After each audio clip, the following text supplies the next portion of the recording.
వెనిజులాలో భూకంపాలు వణికించాయి. నిమిషాల వ్యవధిలో 2 భారీ భూకంపాలు సంభవించాయి.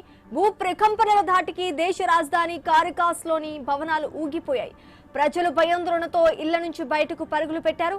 అనేక మంది సురక్షిత ప్రాంతాలకు తరలి వెళ్లారు.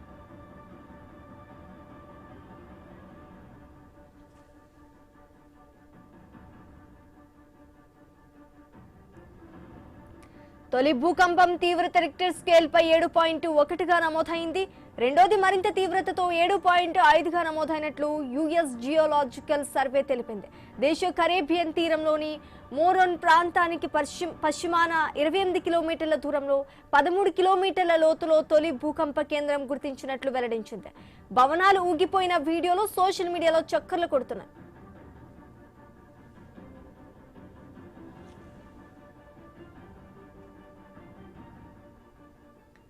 వెనిజులాను భూకంపాలు వణికించాయి. నిమిషాల వ్యవధిలో 2 భారీ భూకంపాలు సంభవించినట్టుగా తెలుస్తోంది.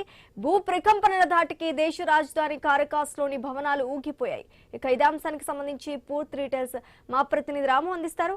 రాము, చెప్పండి, జపాన్ వెనిజులాలో భారీ భూకంపం సంభవించినట్టుగా తెలుస్తోంది. దీనికి సంబంధించి పూర్తి డీటెయిల్స్ ఏంటి?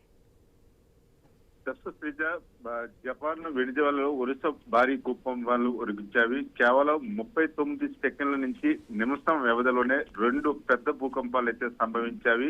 మొదటిది సుమారు 7.1 నుండి 7.2 తీవ్రత నమోదు కాగా వెంటనే రెండవ భూకంపం 7.5 తీవ్రతతో సంభవించింది.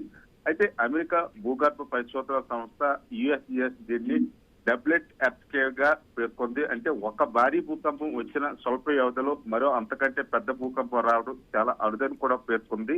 అయితే ఈ 2 భూకంపాల కేంద్రం వెనిజులా కరేబియన్ తీరంలో మోరాస్ ప్రాంతానికి సమీపంలో భూమికి సుమారు 10 నుంచి 13 కిలోమీటర్ల లోతులో నమోదైందని, ఈ తక్కువ లోతుల కారణంగానే ప్రకంపనలు అత్యంత తీవ్రంగా అనిపించాయని, అయితే రాజధాని కారుకోస్తో పాటు పలు నగరాల్లో భవనాలు బలంగా ఊగిపోగా గోడలు కూడా కూలిపోవడం, భవనాలు పగుళ్లు ఏర్పడడం, విద్యుత్ టెలిఫోన్ సేవలకు కూడా అంతరాయం కలగడం వంటి ఘటనలు అయితే చోటు చేసుకున్నవి.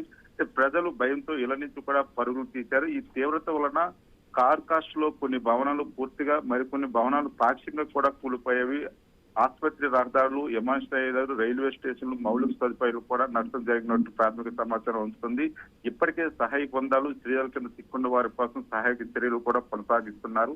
అయితే ప్రస్తుతం మరణాల సంఖ్య మరియు గాయపడిన వారి సంఖ్యపై అయితే వెనిజులా ప్రభుత్వం ఇంకా ప్రకటించలేదు. అయితే యుఎస్జిఎస్ రూపొందించిన పేజర్ అంతరా ప్రకారం ఈ తీవ్రత మరియు జలసాంద్రత దృష్టిలో ఉంచుకొని భారీ ప్రాణ నష్టం సంభవించే అవకాశం కూడా ఉందని హెచ్చరిస్తుంది. భూకంపాల తర్వాత మొదట ప్యూర్టోరికో, వర్జిన్ దీవులు సహా కొన్ని కరేబియన్ ప్రాంతాలకు సునామీ హెచ్చరికలు కూడా జారీ చేశారు. అయితే పరిస్థితిని సమీక్షించిన అనంతరం ఆ హెచ్చరికను ఉపసంహరించుకున్నారు. అది వెనిజులా కరేబియన్ మరియు దక్షిణ అమెరికన్ టెక్సాన్ ప్లేట్ సరిహద్దులో ఉండటంతో ఈ ప్రాంతంలో భూకంపాలకు గురయ్యే ప్రాంతంగా పేర్కొంటున్నారు. అయితే 7.5 తీవ్రతతో వరుసగా వచ్చిన ఈ స్థాయి భూకంపాలు గతంలో ఎన్నో దశాబ్దాల తర్వాత వచ్చిన అతిపెద్ద భూకంపంగా అంతర్జాతీయ భూకంప నిపుణులు కూడా తెలుస్తున్న పరిస్థితి ఉంది. అయితే 1967లో కార్కాష్ ను వణికించిన భారీ భూకంపం తర్వాత ఇంతటి తీవ్రతతో ప్రకంపనలు నమోదు కావడం ఇదే మొదటిసారి కూడా విశ్లేషిస్తున్నారు. ప్రస్తుతం సహాయక చర్యలు అయితే కొనసాగుతున్నవి. ఆఫ్టర్ టాక్స్ వచ్చే అవకాశం ఉండడంతో ప్రజలు దెబ్బతిన్న భవనాల్లోకి వెళ్లొద్దని అధికారులు అయితే హెచ్చరిస్తున్నారు. ప్రస్తుతానికి ప్రాణ నష్టంపై ఇంకా ఒక స్పష్టత అయితే రాలేదని తెలుస్తుంది. Sreeja, right, thanks for the update Ramu.